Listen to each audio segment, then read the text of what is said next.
Budget एक सशक्त माध्यम है प्रदेश में विकास के नए आयामों को छूने का। हिमालय की गोद में बसे देवभूमि उत्तराखंड का आम बजट विधानसभा में पेश हो गया है। पुष्कर सिंह धामी 2.0 का पहला पूर्ण बजट सदन में पेश हुआ, जिसे उन्होंने जनहितैषी बजट करार दिया।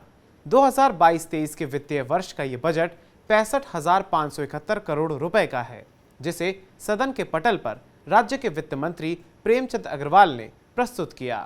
अध्यक्ष जी, बजट एक सशक्त माध्यम है प्रदेश में विकास के नए आयामों को छूने का, जनता से जुड़ने का, जनता को जोड़ने का, जनता की आकांक्षाओं को साकार करने का, आवश्यक संसाधन जुटाने का, नई नीतियों के माध्यम से प्रदेश की किस्मत संवारने का। इस सशक्त माध्यम को हम प्रभावी तौर पर सही मायने में जनता का एक अस्त्र बनाना चाहते हैं।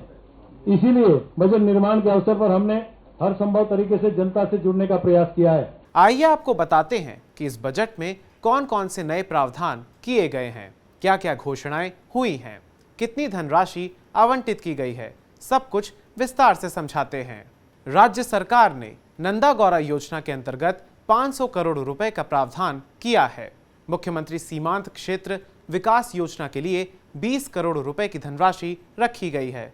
वहीं ओपन जिम के लिए इस बरस 10 करोड़ रुपए का प्रावधान किया गया है। गौसदनों की स्थापना के लिए 15 करोड़ रुपए आवंटित किए गए हैं।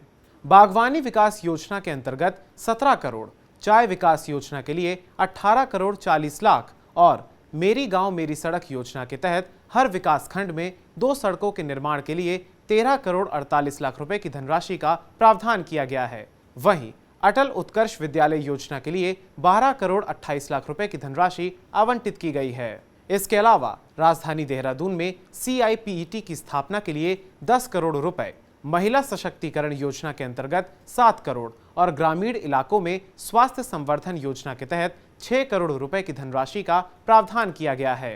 प्रधानमंत्री फसल योजना के अंतर्गत 4 करोड़, सीमांत क्षेत्रों में शिक्षा व्यवस्था मजबूत करने और शोभन सिंह जीना विश्वविद्यालय की चंपावत में स्थापना के लिए 5 करोड़ की धनराशि का प्रावधान किया गया है। मुफ्त और कैशलेस चिकित्सा उपचार के लिए सरकार ने 310 करोड़ रुपए का प्रावधान किया है।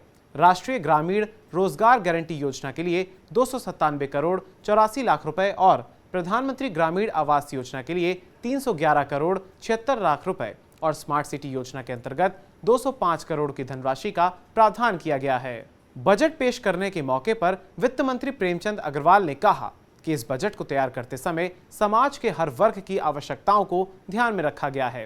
कृषि, रोजगार, पलायन, पेयजल, शिक्षा, स्वास्थ्य जैसे मुद्दों पर विशेष फोकस किया गया है ताकि उत्तराखंड का समग्र विकास हो सके। बजट पेश करने से पहले राज्य के दोनों मंडलों कुमाऊं और गढ़वाल में अलग अलग वर्गों के प्रतिनिधियों के साथ CM धामी की बैठक भी हुई थी, जिसमें उनसे सुझाव भी मांगे गए थे। जैसा कि हमारे प्रधानमंत्री जी का कहना है कि इस सदी का तीसरा दशक उत्तराखंड का दशक होगा और इसी ध्येय को लेकर हम आगे बढ़ रहे हैं और इस बजट संकल्प प्राप्ति के लिए मील का पत्थर साबित होगा। यह बजट हमारे दृष्टि पत्र के आधार पर बनाया गया बजट है और हमने आपका बजट, आपका सुझाव कार्यक्रम लेकर सभी के विचार हमने इसमें समाहित किए हैं और हमने कोशिश की है कि इसके आधार पर हम इसको बढ़ाएं। इसमें हमने नारी सशक्तिकरण, ग्रामीण विकास, इंफ्रास्ट्रक्चर, चिकित्सा, युवा कल्याण, कृषि, उद्योग जैसे क्षेत्रों को, शिक्षा, ट्रिपल वे कनेक्टिविटी, मानस खंड, मंदिर माला, रोपवे निर्माण सहित नए क्षेत्रों को भी इस बजट में हमने पूरी तरह से रखा है और इसे लीक से हटकर बनाए गए बजट का अध्ययन करने का मैं सभी से आह्वान करता हूं कि वो सभी लोग इसका अध्ययन करें और प्रसारित किया जा सके। यह बजट नहीं बल्कि उत्तराखंड बनाने का अर्थ संकल्प है और आचार्य चाणक्य की अर्थ प्रबंधन को लेकर दी गई परिकल्पनाओं के अनुरूप है। इस बजट में सभी वर्गों को किसी न किसी रूप में समाहित किया गया है। बहरहाल उत्तराखंड राज्य क्षेत्रफल की दृष्टि से भले ही छोटा राज्य हो, लेकिन यहाँ के लोगों को भी काफी समस्याओं का सामना करना पड़ रहा है, जिसमें बेरोजगारी और उसके कारण होने वाला पलायन मुख्य है। ऐसे में उम्मीद करते हैं कि धामी 2.0 का ये पहला बजट रोजगार परक और विकास उन्मुखी साबित हो ताकि बकौल सीएम धामी देवभूमि की देवतुल्य जनता की दिक्कतों का हल हो सके।